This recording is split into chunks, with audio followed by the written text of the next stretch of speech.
All right, we are back. We are back. We went to Carolina this last weekend to watch Nate's show, which we talked about before in a previous vlog. He did well. He did very well. I was very impressed with him. His posing was awesome. He had great stage presence. He came fourth, but the people that he competed against, there were some monsters in that class. He was the youngest guy on stage by far. I think the youngest guy next to him was like 30, so like old, like me. But yeah, so I'm really proud of him. He did an awesome job. But today we are going to be doing a back workout. I think today's back. I guess you just have to find out at the gym. Now, I actually went and had my arteries looked at today because of the fact that I get a lot of people saying, oh, well, your LDL and your cholesterol is often high, and so shouldn't you be concerned about that stuff? And I was like, you know what? I'll go check, see what it's like. And we have to wait for the results. But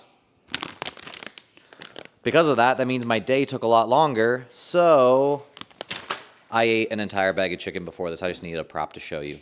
But we're going to get our Rice Krispies and go to the gym, and so that will be the start of our day.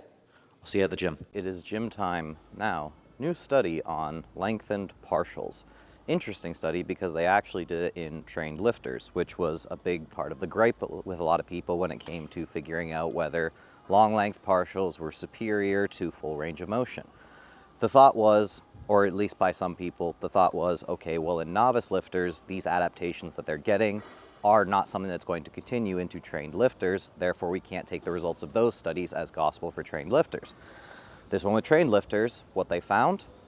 No differences in growth. So it's an interesting study. Doesn't mean that we have all the information that we need, but it is an interesting study showing that, at least in this case, when they took and they worked the muscle group at long lengths exclusively and worked the muscle group through the full range of motion exclusively within the same subject, which is a really good way to design a study like this, then they did not experience any additional growth. And then some people would also argue that they saw a trend towards greater tricep development in the full range of motion group and a trend towards a little bit greater bicep growth in the more lengthened portion, which could, just saying could, not saying definitively, could help with leverages theory because the triceps do have a little bit better leverage at full elbow extension, or at least parts of the triceps, and then the biceps tend to have a little bit better leverage down below 90. So it's kind of an interesting conversation, and here's where I line up on it, right? I like data, I like outcome data, but I like data that's gonna change the way I train or the way I think about training. And as of now, I don't feel like this data changes a lot about the way I train. I train through full range of motion. I train muscle groups at longer lengths. It's kind of the way I just do things, and I have noticed very, very good growth for myself through it and with the clients that I work with. So I don't think this study is gonna change much about the way I train, but I do think it is an interesting study to add to the body of literature that we have so far. And I do wanna see more in the future with slightly different designs, different muscle groups, all of it. I am always looking for more. TNF out. Oh, one thing I did forget to mention with that study is the muscle measurements that they did were in the triceps and the biceps. So, actually, I think I did mention that. But let's get to the workout now. We are starting out with weighted pull-ups, and that means I am going to need this right here. But I'm also gonna grab the gym pin for some stuff for later on. So let's get to warming up and then do our first set. Time for some weighted pull-ups. Let's get it. Leaving on, we'll make it easy now. All right, let's get this. Now, you're gonna see that the way I perform these pull-ups is very straight up and down. Why? One, less stability demand, and two, a heavier emphasis on the lats and less on the rest of the back musculature. All right. Oh, shoot. Dang it. I have to reset this. I didn't actually tighten my strap around my wrist first. Idiot. All right, now let's do it. 1 and 2. Let's go.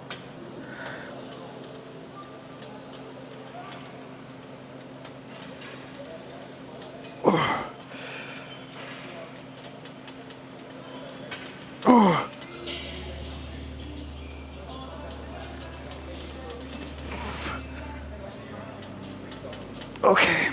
Oh. And yes, we don't need a lot of reps. The reason I'm weighting it is so that we don't have to do too many reps. Oh, that'll work. All right, so we're just doing one set for the upper lats today. Obviously, you can't just fully like isolate the upper lats, but this is more biased towards it. We already did one set with the left arm. Now we're gonna do the right arm, and just one set. We already did 2 sets for the lower to mid lats of the frontal plane pull down. And the reason that I do this machine like this, I don't know if I've talked to you guys about this before, is because this machine actually moves outwards. So because it moves outwards, then it's gonna take a little bit away from your ability to bias the lat. So what I'm actually gonna do is I'm gonna move my body over to here and face a little bit off center so that I can keep my elbow tucked throughout the entire motion. And that's gonna keep it more heavily biased towards the lat and keep the upper, and keep like the traps and the rhomboids out of it just a little bit more. A little bit heavier biasing on this. Don't need a super crazy range of motion. Just putting in the work. All right.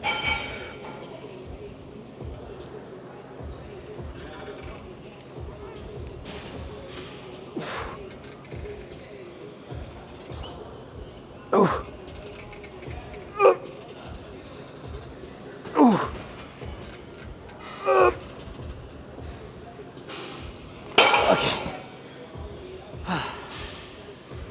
And onto the traps and rhomboids with the best machine in existence.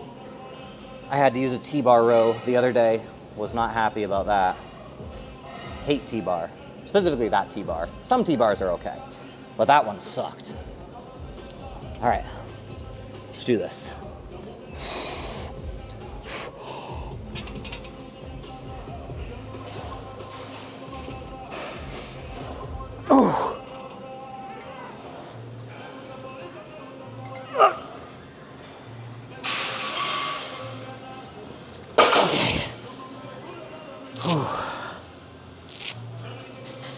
We're gonna show you guys a rear delt exercise that you probably have not seen before. But if you get it set up properly, it's really nice. So all you do is you just take and let this come slightly across the body and then fully up and contract. You can take a perfect angle with it. It has consistent tension throughout the entire movement. Honestly, phenomenal. So I'm gonna end a couple sets of these. Okay, so as you guys know, I have been on testosterone now for 9 or 10 days, somewhere around there. So have I noticed anything specifically? No. But I want to be as objective as possible when I'm taking a look at this thing. So what I've done is I've put this to a weight. I've put this exercise to a weight that I have not done previously for a set of 5. Or I don't even know if I've done it for a set of 4, to be honest. But I put it on a weight like that to see, okay, is there some strength adaptations that have happened over the course of this time that I wouldn't notice otherwise? Because I doubt that that would have happened. I shouldn't say that, because then I'm gonna hit 5 reps and you're gonna be, oh, testosterone works.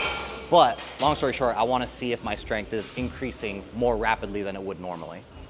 So this could be a complete failure of a set, but that's fine, because this is for science.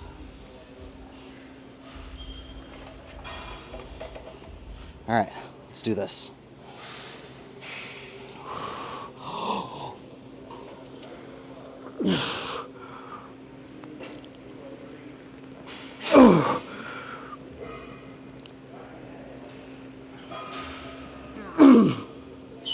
Okay. Well, as you can see, no immediate strength increases on the biceps, but we have 40 days, not 9. So let's give it some time. And last exercise of the day, we are going to do hammer curls, but we're just gonna do it with one arm. The left first, and then the right.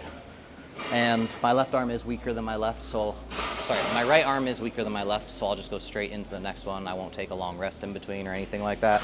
We'll go for it, and then we'll finish off with this one.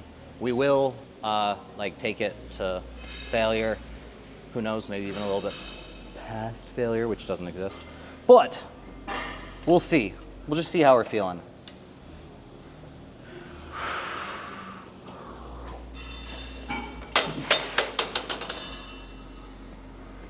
Oh shoot, the resistance is too tough in the bottom. Ice. And you are going to see me do a drop set because of that. Misjudged.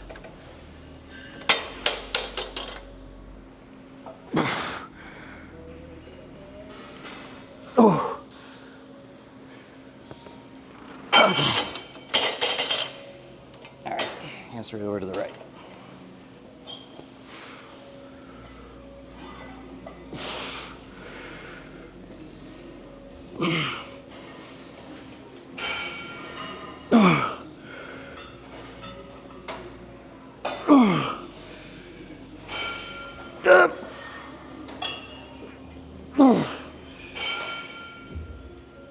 Okay. Good enough. Catch you back at the house. I totally forgot that I was supposed to be vlogging the rest of that day. So it's going to be kind of a weird outro. But I had, after that point, oats with protein powder, isolate, of course. I had tomatoes. I had eggs. And I think that was it. And when I say that was it, I obviously ate a lot of those things, but we really need to go grocery shopping, so I need to do a haul at HEB soon. TNF out. Sorry, I forgot to say the last thing. As always, love you guys, appreciate you guys. TNF out.